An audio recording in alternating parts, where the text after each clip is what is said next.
Salam, salam, outsider, le débrief commence maintenant. Le Paris Saint-Germain perd aujourd'hui 2-1 à l'extérieur sur le terrain de l'AC Milan. Ce groupe-là était le groupe de la mort et jusqu'à présent, on ne sait pas qui sera mort. Dortmund peut toujours se qualifier après avoir encore une fois battu Newcastle. Newcastle est dernier du groupe et pourtant, il n'y a même pas un mois, ils avaient battu le Paris Saint-Germain. Le Paris Saint-Germain qui a battu l'AC Milan la dernière fois a perdu aujourd'hui face à l'AC Milan. Tout est encore possible dans ce groupe-là. On ne sait pas qui va réussir à sortir. Cependant, une chose est claire, c'est que le PSG voyage très mal. Le PSG voyage très mal. Le Paris Saint-Germain, la dernière fois, ils ont joué face à Newcastle. Ils sont arrivés à St. James Park. On dirait que l'intensité les a tués. C'est la même intensité que Newcastle a essayé de mettre face à Dortmund. Et pourtant, Dortmund a tenu. Aujourd'hui, le Paris Saint-Germain ne s'en sort pas. C'est pas normal. La dernière fois, face à Newcastle, ils sont venus en 4-2-4. Depuis lors, les choses ont changé. Vitinha est de retour dans cette équipe-là. Cependant, à un moment donné, individuellement parlant, va falloir que les joueurs, ils se gèrent. Va falloir que les joueurs, ils se gèrent. Je suis désolé, franchement. Tu as un Zahir Emery qui est au milieu de terrain, qui est le patron un tout petit peu de cette équipe-là au milieu de terrain. C'est lui qui décide, c'est lui qui accélère, c'est lui qui dynamite. À côté, il va falloir que les boys soient à la hauteur de Zahir Emery. Aujourd'hui, Ugarte est sur le terrain et franchement, il fait un non-match. Le Paris Saint-Germain, depuis qu'ils ont perdu face à Newcastle, ils ne font que gagner. Mais regardez qui ils ont tapé. En Ligue 1, ils tapent tout le monde. Normalement, c'est quand même, il n'y a pas de scandale. Ils gagnent face à Rennes, ok. Ils gagnent face à Strasbourg, ok. En plus, des grosses moyennes de buts, des 3 buts par match et tout. Ils tapent l'AC Milan 3-0. Ils remettent 3 buts à Brest. Ils remettent 3 buts à Montpellier. Ils ne mettent que des 3 buts. 1, 2, 3, ça met 3 buts. Donc aujourd'hui, quand ça arrive face à l'AC Milan et que Kylian Mbappé est pris dans un entonnoir défensif, parce que les Milanais, oui, c'est vrai, sur le premier but de Skriniar, la défense, le marquage est mauvais. Au match aller aussi, nous tous, on le savait, le marquage avait été mauvais. Sur les coups de pied arrêtés, on dirait que les Milanais ont d'énormes problèmes de pouvoir se positionner. Mais si tu enlèves cette occasion-là, en fait, les autres individuellement, ils ont foutu quoi dans le match? Ousmane Dembélé, barre transversale, c'est pas mon problème, ça ne m'intéresse pas, c'est insuffisant, franchement. Kolo Muani, 90 millions, on se pose des questions sur son rendement. Mais il sert à quoi? Ça dit que Mbappé est esselé, donc tu te retournes automatiquement en te disant que ça c'est normal dans tout match de football, dans toute compétition, que tu sois en NBA ou au football, c'est normal de temps en temps, ton joueur star peut être esselé, il peut être bien pris, défensivement parlant. Les autres aussi, ils travaillent. Donc là, c'est Milan, ils ont travaillé, ils ont réussi à bien prendre le Kylian Mbappé. Mais à côté, tu t'attends à ce que les autres, ils en profitent. Parce que Mbappé, c'est pas un joueur qui le prend, c'est 2 joueurs qui le prend. Ce qui veut dire que d'un autre côté, il doit avoir certains espaces. Donc, il faut que les autres, ils en profitent. Les autres, ils ne font absolument rien de pertinent. Donc, le problème aussi, il est là à un moment donné. Tu as des joueurs qui sont insuffisants, franchement. Donc, tactiquement parlant, le Paris Saint-Germain peut jouer en 4-3-3. Ils peuvent jouer en 4-2-4 ou quoi que ce soit. Mais cette saison, en Ligue des Champions, s'il y a une chose qu'on est en train de remarquer, c'est que cette équipe-là, non seulement elle voyage mal, elle tient mal l'intensité, mais au-delà de cela, les individualités semblent ne pas réussir à s'en sortir. Mais le match de Ousmane Dembélé n'est pas bon. Mais Ousmane, franchement, avec tout le talent qu'il a, mais Ousmane, talent jusqu'à quand? Ousmane, on dirait Arsenal dans le temps quand on disait les baby gunners, les baby gunners, les baby gunners. On a dit les baby gunners jusqu'à, ils sont partis à la retraite. Les Aaron Ramsey, les Jack Wilshere, c'était eux les baby gunners. On va continuer comme ça jusqu'à quand avec Ousmane? Franchement, c'est le petit et pétri de talent, on le sait. Il est capable, il a la capacité de pouvoir faire cette différence-là, on le sait. Mais le rendement n'est absolument pas bon aujourd'hui, sincèrement. Donc, tu as un Ousmane Dembélé qui est insuffisant, tu as un Kylian Mbappé qui est esselé, et tu as l'autre là, Randall, j'allais dire Congo-Mali, pardon, franchement, Kolo Muani, un boy qui a fait sa légende sur une action ratée, on devait s'inquiéter. On devait s'inquiéter, franchement. On devait commencer à s'inquiéter. C'est-à-dire que toute la légende de Kolo Muani, c'est demi-finale face au Maroc, et puis une action ratée face à Martinez, 4 accélérations face à une équipe d'Argentine en finale, machin, c'est ça en fait la légende de Kolo Muani. Sinon, mis à part ça, on est d'accord qu'en Bundesliga, il en a claqué des buts. Cependant, combien de joueurs ces dernières années ont été excellents en Bundesliga et quand on les a sortis de la Bundesliga, ça a été compliqué. Il y en a un pagaille. On peut te donner plein d'exemples aujourd'hui. Donc, pour moi, c'est pas un baromètre. 90 millions, c'était trop cher payé, le boy. Est-ce qu'il vaut même 30 millions? S'il était vraiment fort, mais il n'avait qu'à marquer face à Martinez. Franchement, il a raté. Mais ça, en fait, il ne faut pas oublier, il a raté l'occasion. Donc, on ne peut pas s'asseoir aujourd'hui en disant « Ouais, Kolo Muani, il est là sur le terrain. » En fait, les boys là, à part courir, c'est quoi le football qu'il propose aujourd'hui? Donc, moi, je ne comprends pas. Franchement, tu as un Paris Saint-Germain qui est juste insuffisant. Au milieu de terrain, c'est insuffisant. Ugarte fait un non-match. Ils sont bouffés par Loftus-Cheek. À l'aller, ils ont gagné 3-0. On est d'accord, on était tous là. Le Paris Saint-Germain a bien joué. Zahir Emery avait été excellent, mais c'est parce qu'au milieu de terrain, il n'y avait pas Loftus-Cheek. Aujourd'hui, Loftus-Cheek, il prend le ballon, il bouffe les boys. En fait, Loftus-Cheek, il n'y a pas un autre mot à utiliser à part bouffer, manger, graille, eaten, je ne sais pas. Franchement, comer, c'est-à-dire que dans ta langue, la manière à laquelle on dit manger, c'est ça que Loftus-Cheek il a fait avec le milieu du Paris Saint-Germain aujourd'hui. Parce qu'à un moment donné, sincèrement, le boy, nous tous, on savait depuis très longtemps qu'il est talentueux. Ça, on l'a toujours su. Depuis qu'il était à Chelsea, on savait que Loftus-Cheek, il savait jouer au football. On savait que le boy, il a cette capacité-là de pouvoir garder le ballon, faire des courses là, on aurait dit, je ne sais pas moi, des Abu Dhabi, j'allais dire des Yaya Touré. Il a cette capacité de pouvoir porter le ballon et d'aller loin. Sa force physique est extraordinaire. Franchement, à un moment donné, je me suis dit, au lieu d'essayer de l'attraper, mais laissez-le lui, il va vous prendre dans ses bras, il va juste partir. Parce que dans tous les cas, vous ne pouvez pas, je vais bégayer, l'arrêter.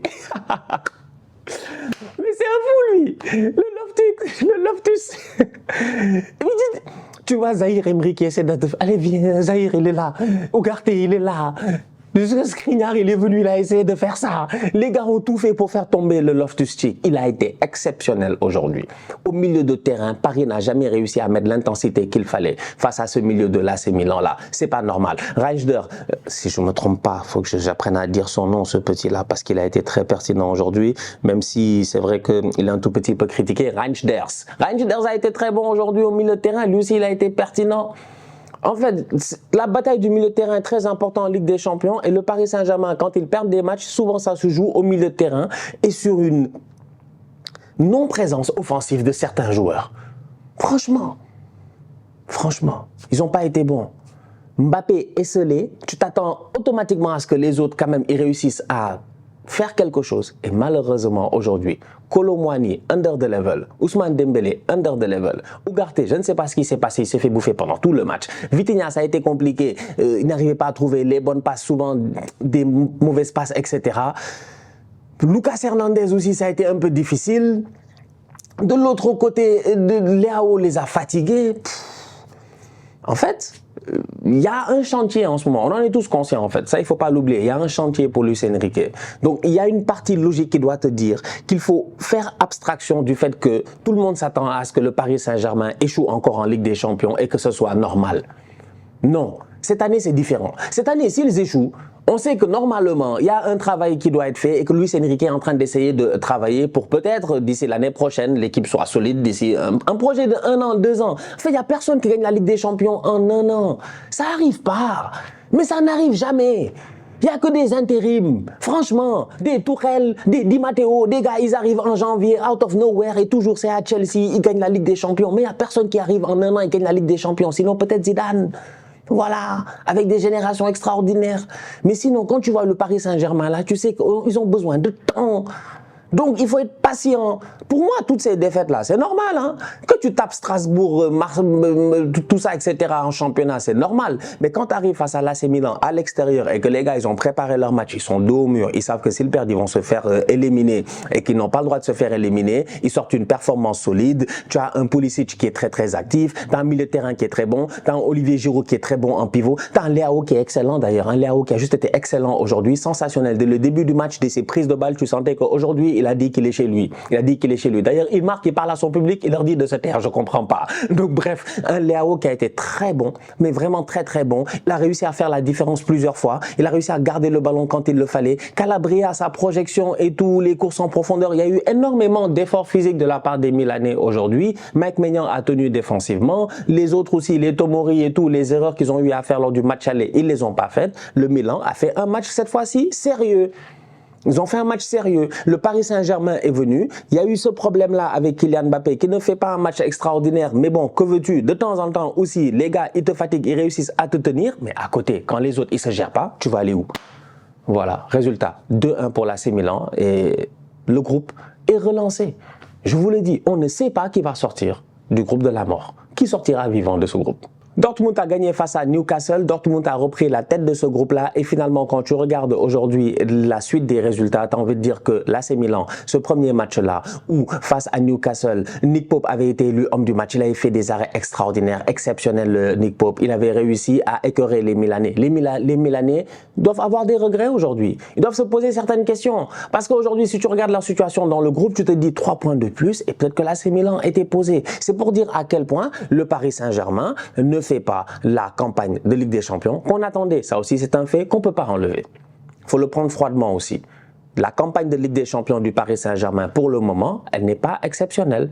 Bon, exceptionnel n'est peut-être pas quelque chose d'important à ce stade-ci du projet avec Luis Enrique. Cependant, tu t'attendais à beaucoup mieux. C'est-à-dire que si l'AC Milan se gère face à Newcastle, parce que Newcastle, finalement, ils ont fait beaucoup de bruit. D'ailleurs, eux, ils m'ont énervé depuis le contentieux qu'on a entre Newcastle et Arsenal. Parce que on ne s'entend plus. On ne s'entend plus. On ne s'entend plus. Newcastle et Arsenal, voilà.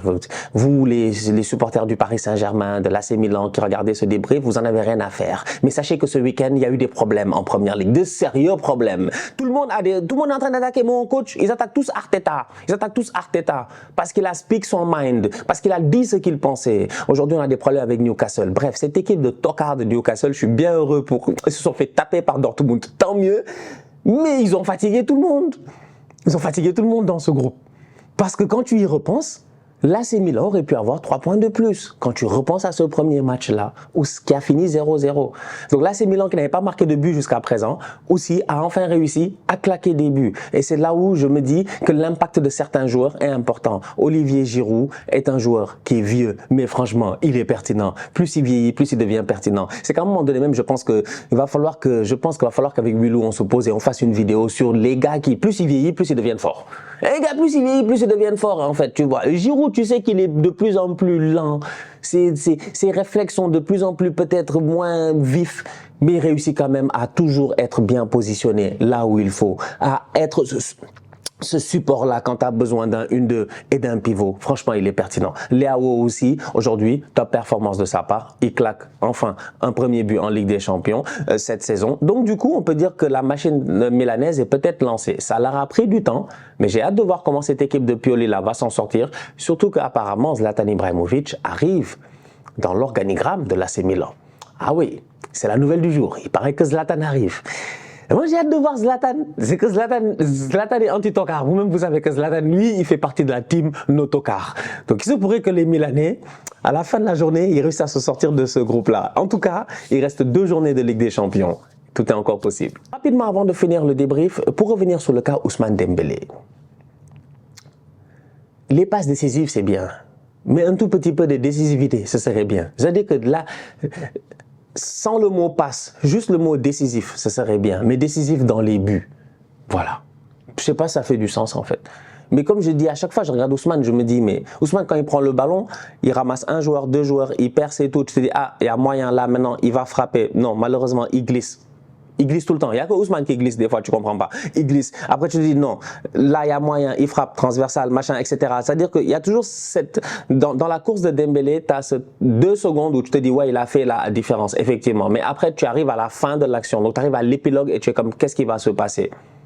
Et c'est là où souvent, il est décisif en passe décisive, mais malheureusement, soit c'est un mauvais choix, soit c'est un ballon contré, soit c'est whatever, en tout cas. J'apprécie trop le boy en fait. Je ne sais pas pourquoi, moi, Dembélé. S'il y a des gars ici qui connaissent Ousmane, dites à Ousmane que Stan, franchement, il est fan, quoi. Mais il a qu'à se gérer sur un terrain de football et devenir un bandit de la cahier, quoi. Un bandit de la street, un bandit de Paris.